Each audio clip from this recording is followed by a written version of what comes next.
Survey ಹಾಗೂ ಮರಗಳ ಎಣಿಕೆ ಪ್ರಕ್ರಿಯೆಯನ್ನು ಚಾಲನೆಗೊಳಿಸಿದ್ದು, ಉಳಿದ ಅಗತ್ಯ ತೀರುವಳಿಗಳನ್ನು ಸಕ್ರಮ ಪ್ರಾಧಿಕಾರಿಗಳಿಂದ ಪಡೆದು ಶೀಘ್ರವಾಗಿ ಪ್ರಾರಂಭಿಸಲು ಆದ್ಯತೆ ಮೇರೆಗೆ ಕ್ರಮವಹಿಸಲಾಗುವುದು. ಎತ್ತಿನಹೊಳೆ ಸಮಗ್ರ ಕುಡಿಯುವ ನೀರಿನ ಯೋಜನೆಯಡಿ ದೊಡ್ಡ ನಗರದ ಬಳಿಯ ವಿತರಣಾ ತೊಟ್ಟಿಯವರೆಗೆ ಪೂರ್ವ ಪರೀಕ್ಷಾರ್ಥವಾಗಿ ಪ್ರೀ ಕಮಿಷನಿಂಗ್ ಟೆಸ್ಟ್ ನೀರು ಹರಿಸಿ ಚಾಲನೆಗೊಳಿಸಲಾಗಿದೆ.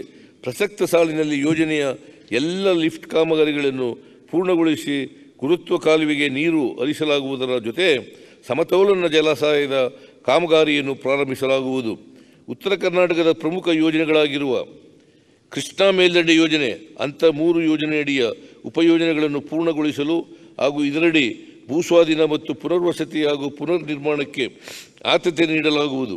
ಕೃಷ್ಣಾ ನ್ಯಾಯಾಧೀಕರಣ 2ರ ಅಂತಿಮ ತೀರ್ಪಿನ ಬಾಕಿ ಇರುವ ಗೆಜೆಟ್ ಅಧಿಸೂಚನೆ ಹೊರಡಿಸುವಂತೆ ಕೇಂದ್ರ ಸರ್ಕಾರವನ್ನು ಒತ್ತಾಯಿಸುವುದರೊಂದಿಗೆ ಅಗತ್ಯವಿರುವ ಕಾನೂನಾತ್ಮಕ ಕ್ರಮಗಳನ್ನು ಮುಂದುವರಿಸಲಾಗುವುದು. ಭದ್ರಾ ಮೇಲ್ದಂಡೆ ಯೋಜನೆ ಅನುಷ್ಠಾನಕ್ಕಾಗಿ ಕೇಂದ್ರ ಸರ್ಕಾರವು ತನ್ನ 23-24ನೇ ಸಾಲಿನ ಆಯವ್ಯಯದಲ್ಲಿ 5,300 ಕೋಟಿ ರು ಅನುದಾನ ಘೋಷಿಸಲಾಗಿತ್ತು. ಆದರೆ ಈವರೆಗೆ ಯಾವುದೇ ಅನುದಾನ ಬಿಡುಗಡೆಯಾಗಿರುವುದಿಲ್ಲ. ಹಾಗೆಯೇ ಇಂದಿನ ರಾಜ್ಯ ಸರ್ಕಾರ ತನ್ನ ಆಯವ್ಯಯ ಘೋಷಣೆಯಲ್ಲಿ ಭದ್ರಾ ಮೇಲ್ದಂಡೆ ಯೋಜನೆಯನ್ನು ರಾಷ್ಟ್ರೀಯ ಯೋಜನೆಯನ್ನಾಗಿ ಮಾನ್ಯತೆ ನೀಡುತ್ತಿರುವುದರೊಂದಿಗೆ ಮಾನ್ಯ ಪ್ರಧಾನಮಂತ್ರಿಗೆ ಅಭಿನಂದನೆಗಳನ್ನು ತಿಳಿಸಲಾಗಿತ್ತು. ಆದರೆ ಈವರೆಗೆ ರಾಷ್ಟ್ರೀಯ ಯೋಜನೆಯಾಗಿ ಕೇಂದ್ರ ಸರ್ಕಾರವು ಘೋಷಿಸದೇ ಇರುವುದರಿಂದ ಇದು ಹುಸಿಯಾದ ಘೋಷಣೆಯಾಗಿದೆ. ಪ್ರಸಕ್ತ ಸಾಲಿನಲ್ಲಿ ಈ ಯೋಜನೆಯಡಿ ರಾಜ್ಯ ಸರ್ಕಾರವು ಚಿತ್ರದುರ್ಗ ಜಿಲ್ಲೆಯ ಸುಮಾರು 75,000 ಎಕರೆ ನೀರಾವರಿ ಸಾಮರ್ಥ್ಯ ಕಲ್ಪಿಸಲು ಯೋಜಿಸಿದ್ದು, ಆಯವ್ಯಯದಲ್ಲಿ ಘೋಷಿಸಿರುವಂತೆ ಅನುದಾನವನ್ನು ಬಿಡುಗಡೆ ಮಾಡಿ ಯೋಜನೆಯನ್ನು ರೈತರಿಗೆ ತಲುಪಿಸಲು ಸಹಕಾರಿಯಾಗುವಂತೆ ಕೇಂದ್ರ ಸರ್ಕಾರವನ್ನು ಒತ್ತಾಯಿಸಲಾಗುವುದು. ಕಳಸಾ ಮತ್ತು ಬಂಡೂರ ನಾಲಾ ತಿರುವು ಯೋಜನೆಗಳಡಿ 3.9 TMC ನೀರಿನ ಬಳಕೆಗಾಗಿ ವಿವರವಾದ ಯೋಜನಾ ವರದಿಗಳಿಗೆ ಕೇಂದ್ರ ಸರ್ಕಾರ ಜಲ ಆಯೋಗದ ತೀರುವಳಿ ದೊರಕಿದ್ದು, ಪ್ರಸ್ತುತ ರಾಜಕೀಯ ವನ್ಯಜೀವಿ ಮಂಡಳಿಯಿಂದ ಅರಣ್ಯ ತೀರುವಳಿ ನಿರೀಕ್ಷಿಸಿ ರಾಜ್ಯ ಸರ್ಕಾರವು ಟೆಂಡರ್ ಪ್ರಕ್ರಿಯೆಯನ್ನು ಚಾಲನೆಗೊಳಿಸಲಾಗಿರುತ್ತದೆ. ಆದರೆ ಈ ನಡುವೆ ಕೇಂದ್ರ ಪರಿಸರ, ಅರಣ್ಯ ಮತ್ತು ಹವಾಮಾನ ಬದಲಾವಣೆ ಸಚಿವರ ಅಧ್ಯಕ್ಷತೆಯಲ್ಲಿ ನಡೆದ ರಾಷ್ಟ್ರೀಯ ವನ್ಯಜೀವಿ ಮಂಡಳಿಯ ಸ್ಥಾಯಿ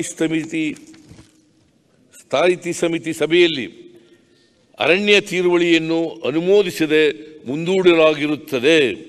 ತುಂಗಭದ್ರಾ ಜಲಾಶಯದಲ್ಲಿ ಹೂಳಿನ ಸಂಗ್ರಹಣೆಯಿಂದ ಉಂಟಾಗಿರುವ ನೀರು ಸಂಗ್ರಹಣೆ ಸಾಮರ್ಥ್ಯದ ಕೊರತೆ ನಿವಾರಿಸಲು ಜಲಾಶಯ ವ್ಯಾಪ್ತಿಯಲ್ಲಿನ ರೈತರು ಬಹುದಿನದ ಬೇಡಿಕೆಯಾದ ಕೊಪ್ಪಳ ಜಿಲ್ಲೆಯ ನವಲಿ ಬಳಿ ಸಮತೋಲನ ಜಲಾಶಯ ನಿರ್ಮಾಣ ಯೋಜನೆಯ 15,600 ಕೋಟಿ ರು ಮೊತ್ತದ ವಿವರವಾದ ಯೋಜನಾ ವರದಿ ಸಿದ್ಧವಾಗಿದ್ದು, ಸದರಿ ಯೋಜನೆಯ ಅನುಷ್ಠಾನ ಸಂಬಂಧ ಆಂಧ್ರ ಪ್ರದೇಶ ಮತ್ತು ತೆಲಂಗಾಣ ರಾಜ್ಯಗಳೊಂದಿಗೆ ಸಮಾಲೋಚನೆ ಪ್ರಕ್ರಿಯೆ ಚಾಲನೆಗೊಳಿಸಿದ್ದು, ಯೋಜನೆ ಕಾರ್ಯಗತಗೊಳಿಸಲು ಆದ್ಯತೆ ನೀಡಲಾಗುವುದು.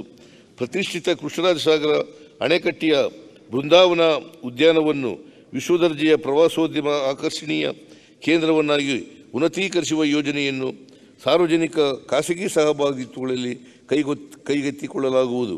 ಧಾರವಾಡದಲ್ಲಿರುವ ಜಲ ಮತ್ತು ನೆಲ ನಿರ್ವಹಣೆ ಸಂಸ್ಥೆಯನ್ನು ವಾಲ್ಮಿ ಪ್ರಸಕ್ತ ಸಾಲಿನಲ್ಲಿ centre of excellence in water management ಆಗಿ ಉನ್ನತೀಕರಿಸಲಾಗುವುದು.